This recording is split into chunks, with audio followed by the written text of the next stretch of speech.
কারা কারা কচ্ছপ এভাবে দেখেছেন, হাতে নিয়েছেন? দেখুন কচ্ছপ হাতে নিয়েছি, কামড়ও দিল না, কামড় দেওয়ার সম্ভাবনা মানে গভীর পানি থেকে ধরছেন না নাকি শুকনো এলাকা থেকে? কিভাবে দেখেন আজকে আমরা এই যে কচ্ছপ হচ্ছে বন্য প্রাণীর তালিকায় রয়েছে আমাদের বাংলাদেশে, তো ওনারা ভয় পাচ্ছে যে বন্য প্রাণী নিয়ে ওনাদের যে সমস্যা হবে সেজন্য যেন ভিডিও ধারণ না করি। দেখুন আমার হাতে কচ্ছপ, ওনারা সকাল পর্যন্ত দুজন ব্যক্তি এই যে কিভাবে ধরলেন একটু করে যদি বলতেন, কিভাবে ধরলেন? মানে গভীর পানি থেকে ধরছেন না নাকি শুকনো এলাকা থেকে? কিভাবে বুঝেন? আচ্ছা, এইসব কোথা থেকে সংগ্রহ করলেন? আপনি নিজের হাতে বানিয়েছেন নাকি কিনে নিয়েছেন? কিনে নিয়েছেন। কোথায় আপনার দেশের বাড়ি কোথায়? বরিশাল। এটার ওজন কত হবে এখন? 800 গ্রাম মতো হবে।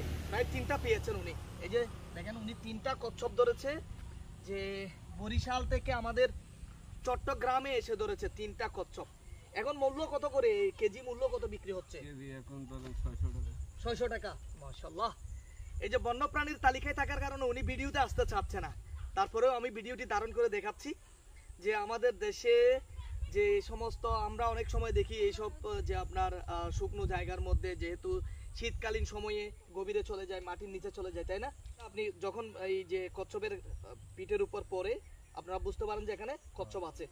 সকাল পর্যন্ত 3টা সংগ্রহ করতে পেরেছেন, 600 টাকা করে বিক্রি হচ্ছে। আপনারা খান না এবং বিক্রি করে দেন?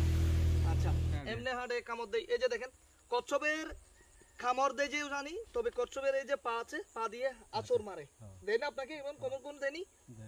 কারা কারা কচ্ছপ এভাবে দেখেছেন, হাতে নিয়েছেন? দেখুন কচ্ছপ হাতে নিয়েছি, কামড়ও দিল না, কামড় দেওয়ার সম্ভাবনা আছে? দেবে না।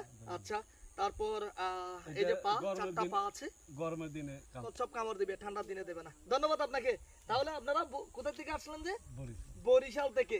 চট্টগ্রামে বসবাস করেন না, ফটিকছড়িতে বসবাস করেন। ধন্যবাদ আপনাকে। উনি অনেক ভয় পেয়েছে, আমি যেহেতু ভিডিওতে নিয়ে এসেছি, কারণ বন্যপ্রাণীর তালিকায় কচ্ছপ রয়েছে বলে। যাই হোক, যারা আমাদের সাথে যুক্ত আছেন সবাইকে ধন্যবাদ। দাদার জন্য আশীর্বাদ করবেন।